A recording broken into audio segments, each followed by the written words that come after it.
But history shows that over-reliance on internal success without nurturing outside developers comes with serious risks, and right now, Nintendo is flirting with the same mistake they made with the N64 and the Wii U.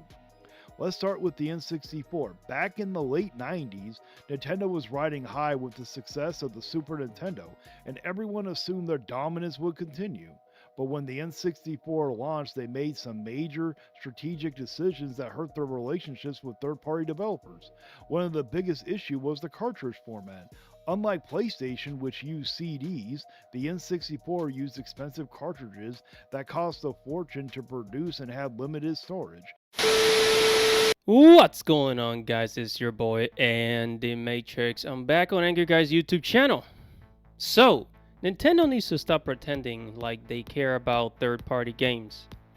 Because if they did, then they would make their device more powerful enough for third-party games. Because we know for the longest time, Nintendo games have always been, graphically behind, but still fun, but graphically behind.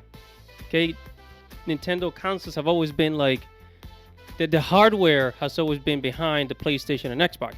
Gaming studios are hesitant to release their games on the Switch 2 due to the console's hardware. Because why play God of War on Switch 2 when it looks much better on PS5 and on the PC? Guys, it's your boy Andy Matrix. If you haven't heard of me, I talk about anime, gaming, Japanese culture. So go ahead and check out my YouTube channel, Andy Matrix Gaming. Okay, Andy Matrix Gaming. If you're into any of those things, I'm trying to reach 3,000 subscribers. If you'd like to help out with that, I greatly appreciate it. And make sure to follow Angry Guy on Rumble, because YouTube has become the censor station. Angry Guy's got some new content on Rumble. If you want to hear him curse like a sailor, go ahead and check him out on Rumble. Also, do not let the elites tell you that you own nothing and be happy. Secure your future with crypto. Okay, that's why Angry Guy created the Crypto Academy, where you learn how to buy and sell crypto, learn how to make a profit off of crypto for the all-digital future. Click the link in the description to get it. Now, let's get on with the show. So, when the original Switch came out 2017, there were many gaming companies in a hurry to put their games on the platform. And it worked because the Switch had sold 160 million copies. However, those days are over. Okay, the original Switch was very convenient, but Nintendo has shoot themselves in the foot with the Switch 2. The Switch 2 ruined the platform for AAA games, and gaming studios are pulling out. No pun intended. They're pulling out. Oh, I have such a dirty mind. If Nintendo really cared about third-party, AAA third-party games, then they would have made a more powerful device like the Steam Deck. And I know, everybody always talks about the Steam Deck. The Steam Deck is basically, a more advanced Nintendo Switch. Yeah, we all know. Within 5 years from now, I bet money that the Switch 2 will not have enough users to justify porting games to the platform. Okay? With all this modern technology that we have, for some reason, Nintendo, the people at Nintendo, they, their hardware is very cheap. They make very cheap hardware, very dull, for the Switch 2. You literally have people taking their success with the original Switch and doing much better than they are with the Switch 2. Somebody's doing so much better with the technology you made, my friend. I mean, that sounds absolutely crazy, doesn't it? Sounds absolutely crazy. But it's happening. It's happening. And what's going to happen is that this is just going to cause the Nintendo Switch 2 to die. And because it's taking them a really long time to release new games. It's taking them a really long time to release new games. And the games that are available for the Switch, people don't want them. People don't want them. As a matter of fact, I've made a video a couple of weeks ago about how in the UK, there are games going for as low as $20 because they're stock. They're piling up in the store. Nobody's buying them. So they gotta sell them fast. They don't want those games there. They don't want those crappy Switch games there. But they're trying to sell them off to make space for what is to come. No, just kidding. Now, but seriously, let's go and dive deeper into the subject. And we got the Angry Vigilance Show YouTube channel to fill us in. So here we go. Nintendo is repeating history when it comes to losing third-party support. Now yes, it is possible for them to maintain these partnerships, but it would require massive changes that based on recent trends they don't seem willing to make. For decades, Nintendo hasn't necessarily needed third-party support to stay relevant. Their first-party games, iconic franchises, and loyal fan base have often been enough. But history shows that over-reliance on internal success without nurturing outside developers comes with serious risks, and right now, Nintendo is flirting with the same mistake they made with the N64 and the Wii U. Let's start with the N64. Back in the late 90s, Nintendo was riding high with the success of the Super Nintendo, and everyone assumed their dominance would continue. But when the N64 launched, they made some major strategic decisions that hurt their relationships with third-party developers. One of the biggest issues was the cartridge format. Unlike PlayStation, which used CDs, the N64 used expensive cartridges that cost a fortune to produce and had limited storage. Third-party developers found this frustrating. It increased costs, limited the complexity of their games, and made it difficult to port titles from other platforms. Meanwhile, Sony's CD-based PlayStation was cheaper, easier to develop for, and allowed for larger, more immersive games. As a result, many developers skipped the N64 entirely or reduced their support, which is why we see so many major franchises migrate to PlayStation or go multi-platform. Fast forward to the Wii U and we see different but equally damaging problems. Nintendo didn't have the cartridge issues here, they used discs. But they had a confusing market messaging and lack of strong hardware capabilities compared to the PS4 and Xbox One. Developers didn't want to invest heavily in Wii U games because the install base was small. The system's hardware was underpowered, and Nintendo's ecosystem didn't support strong multi-platform releases. On top of that, Nintendo didn't do a great job promoting third-party titles. They were overshadowed by first-party releases and the company's own messaging, which prioritized games that only hardcore Nintendo fans would recognize. By the time the Switch arrived, many third-party developers had already written off Nintendo as a reliable platform, which is why Nintendo had to woo them back carefully with the Switch Unique's value proposition. And that brings us to today. The Switch had massive success because Nintendo hit a sweet spot, affordability, strong first-party titles, and pricing that made sense for the market. But the problem now is that Nintendo has raised the prices to align with the rest of the industry, but they haven't raised the quality to match. Games are more expensive, consoles are more expensive, and yet consumers don't necessarily feel like they're getting more for their money. Now you might be thinking, wait, I thought this was about losing third-party support. Why are you talking about first-party games? Bear with me, there's a connection. When prices go up, consumers are forced to make choices. Gamers can only buy so many games. Even if fanboys insist that complaining about price makes you broke or somehow ungrateful, let's break it down. Let's break this down. Say a player buys one game per month and now the price has gone up by just $10 from $60 to $70. That may not sound like a huge difference at first glance, but over the course of a year it adds up. That extra $10 every month becomes $120 more per year just for buying a single game. Now imagine someone like me who typically plays 3 games a month. That same $10 increase now turns into an additional $360 for the year, just to keep up with the same buying habits. And that's not even factoring in the fact that not everyone can write games purchases off on their taxes. Most people are just paying out of pocket for these. What does this mean for the average gamer? Simple. People have to make choices. There's only so much money to spend on games each month, so some titles will inevitably be skipped. For most Switch owners, that prioritizes usually favors Nintendo first-party games. the ones that define the console experience and are guaranteed to be high quality. That leaves less room, both financially and mentally, for third-party titles. And here's the hard truth. Third-party developers aren't in the business of charity. They care about one thing, the bottom line. If their games don't sell, they cut support. And the cycle continues. Rising prices, limited consumer budgets, and Nintendo's first-party buying habits make it harder than ever for third-party games to compete on that platform. Let's say that consumers sometimes buy third-party titles over first-party games. Nintendo itself don't make it easy. Third-party games get little marketing support outside of directs, and in those presentations, Nintendo prioritizes games compatible with older consoles or first-party titles that sell the most units. And then there's the game keycard issue. Gamers just don't want them. This forces developers into difficult choices: absorb the extra cost, raise prices, or go all digital. And as we're heading into the all-digital future, everybody, you're going to want to invest into cryptocurrency. That's why Angry created the Crypto Academy, where you can learn how to buy and sell crypto, day trade crypto, make a profit of crypto, and know which coins to buy. So take it away, Angry. Hey guys, in a world pushing you to own nothing and be happy, crypto is your key to survival. Join Angry's Crypto Academy to master buying, selling, and trading crypto. Make huge profits and safeguard your wealth.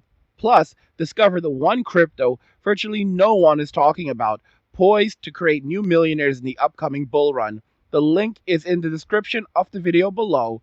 Go check it out now. So, following what Angry Vigilance said, Nintendo does not do much to promote third-party games, which is why those gaming companies refuse to release future games on the platform, right? And this is another reason why, there's more, there's been more of a push to put games on the PC on platforms like Steam and Epic Games, right? There's been a push to do that now for this very reason. It's because a lot of companies, it's gaming studios. Gaming studios are sick and tired of having to rely on the big five, right? On the big three: Nintendo, Sony, PlayStation, and Xbox, right? Now, I will say that Xbox has been more towards PC, right?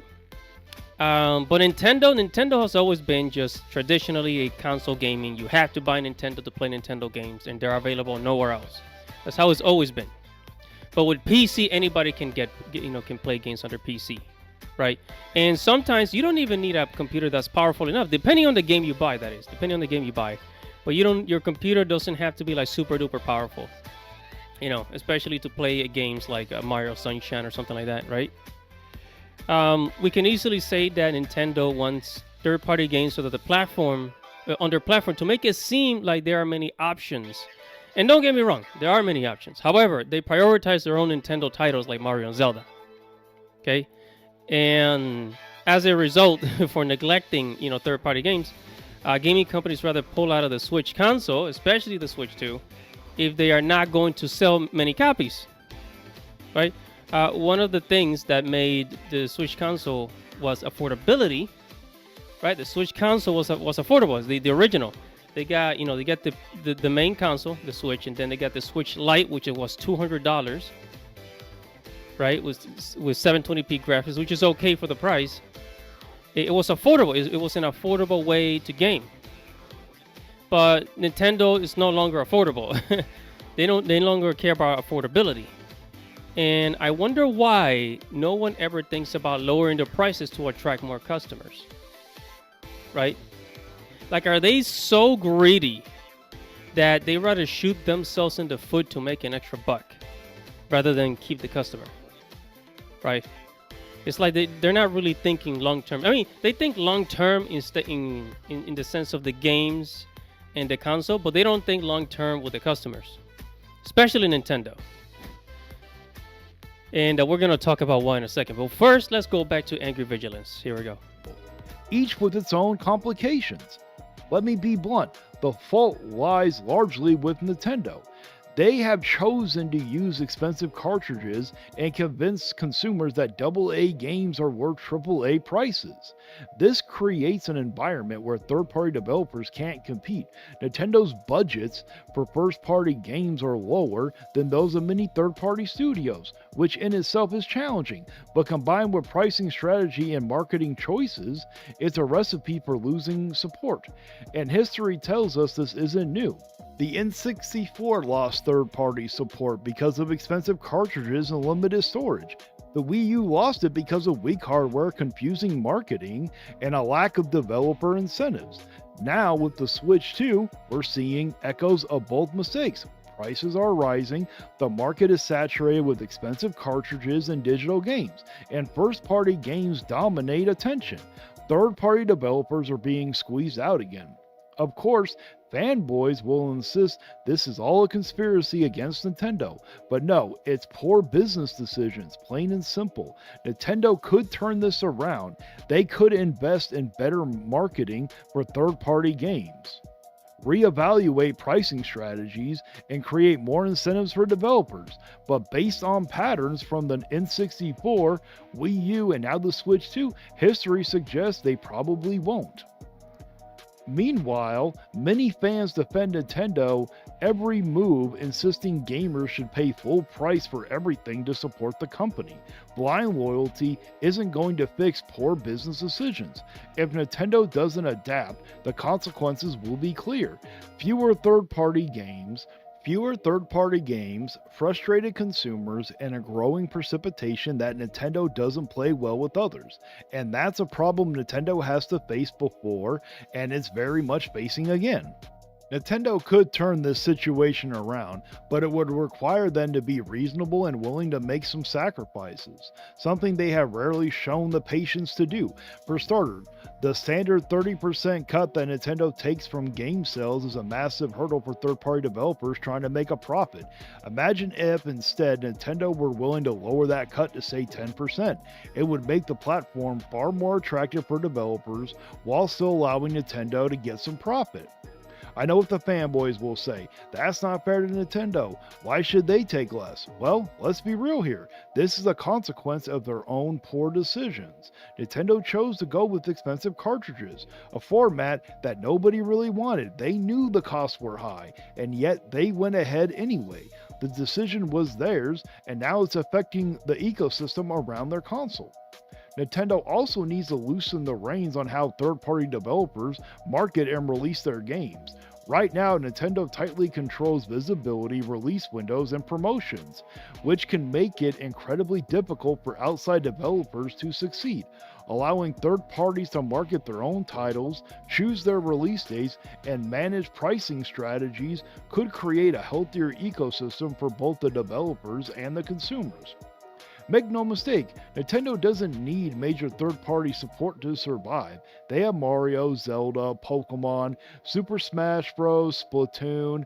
They also have Animal Crossing. Those franchises alone can carry the company, but they do need some level of third-party engagement to remain competitive and to avoid stagnation. Without it, the platform risks feeling like a walled garden where only Nintendo's first-party titles matter. Here's the harsh reality. Most third-party games just can't compete with Nintendo's first-party offerings on that platform. Animal Crossing, for example, dominates the casual audience, while Mario and Zelda capture the core fan base. If a third-party game performs well, Nintendo faces a dilemma: either raise prices on their own titles or allow multi-platform releases to compete. But if Nintendo chooses to go multi-platform, they risk undermining their own hardware. Why buy a Nintendo console if the game you want is available on a more powerful and better graphics, faster load times, and more feature systems? This is the catch-22 Nintendo faces. Their consoles have always prioritized unique experience and first-party franchises over raw power, except for the GameCube. But in today's market, underpowered hardware combined with high prices and limited third-party support is a dangerous mix. Consumers are becoming increasingly aware of that. For many games, they could get a better experience elsewhere. Nintendo's insistence on controlling everything, from cartridge formats to release windows, limits the appeal of third-party titles and, over time, threatens overall competitiveness of their platform. Ultimately, Nintendo could adapt, find a balance, and make the Switch 2, or whatever comes next, a truly thriving ecosystem for developers and players alike. But that would mean being willing to take a financial cut, cede some control, and think long term rather than relying solely on first party dominance. History has shown that when Nintendo refuses to adapt, third-party support dries up, consoles underperform, and the company risks alienating a portion of its own audience. So one of the reasons why Nintendo will not make any changes is because of blind loyalty, fanboy blind loyalty. The Nintendo fanboys. That's one of the reasons. This is why Nintendo does not focus on third-party games so much. This is also why PC gaming is going to become more and more popular in the future. It already is. It's already starting, especially with other devices that are coming out. The Lenovo Go, the Steam Deck, the Xbox ROG Ally, and a whole bunch of other. I think LG even came out with a handheld gaming PC. It's crazy. If Nintendo's so bad at promoting other people's products, then why even try to put third-party games on their console? Like, why not just keep doing what you were doing back in the 90s and the 2000s? Just keep promoting your own games, make your own games for your platform, your Marios, your Kirby, Yoshi, your Super Smash Bros, right? All those titles. And then just, forget about bringing in third party. But they want to attract a new audience, right? They want to attract a new audience, but at the same time, they don't want to promote those games. And it's just bad business. So you wonder why gaming studios are pulling out. Is this recent? And this is gonna cause the Switch to just really die out. It's gonna cause the Switch to die out. And I think is this one of the reasons why they increased the price of the original Switch? Right? They increased the price of the original Switch because the Switch 2 is so crappy that people have to go back in time and buy the original. Like, is that why? Is that what they already saw the failure of the Switch 2? So they say, oh, dude, people are going to just go back and buy the original. Let's increase the price. Whatever we lost with the Switch 2, we're going to make it with the old one. Oh, man. And also, I always wonder, why does Nintendo still use cartridges as opposed to disc? Cartridges are actually more expensive. They make your games more expensive. While putting games on a disc is usually more cost effective. It's much lower. The GameCube used disc as well as the Nintendo Wii and the Nintendo Wii U. So why go back to cartridges? The PlayStation handheld, the PSP, used disc as well. So Nintendo has no excuse. Like many Japanese companies, it seems to me that they are still just living in the past and cannot adapt. But hey, what do I know? I'm just a PNG tuber on the internet. But whatever your thoughts are, make sure to comment below, like this video, subscribe to the channel, hit the notification bell for future notifications. It's your boy in the Matrix. Godspeed.